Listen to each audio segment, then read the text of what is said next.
મિત્રો, દહીંના ભરેલો એક ડબ્બો અને એમાં બે ડેડકા પડી ગયા.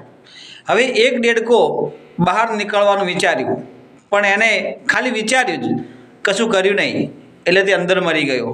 અને બીજા ડેડકાએ કે મરવું તો છે જ, એના કરતાં ચાલો હાથ પગ હલાવવાનું ચાલુ કરો. એટલે એણે ડેડકાએ ચારે બાજુ ચારે પગ હલાવવાના ચાલુ કર્યા. એમ કરતાં કરતાં દહીંમાંથી માખણ બને, માખણમાંથી છાશ બની, અને એમ કરતાં કરતાં દેડકો તરીને બહાર નીકળી ગયો અને તે બચી ગયો. અને જેણે વિચાર્યું અને કશું કર્યું નહીં, એ દેડકો મરી ગયો. એવી જ રીતે આપણે આ જિંદગીમાં બધી રીતે ફસાયેલા હોય, પણ જો તમે ખાલી વિચારો કરવું છે, પણ તમે કંઈ ના કરો તો તમે પડ્યા રહો. પણ જો તમે કંઈક ને કંઈક પ્રયત્ન કરો, કંઈક મહેનત કરો, કંઈક ને કંઈક તમે કરો છો, તો એમાંથી તમને સફળતા મળે છે.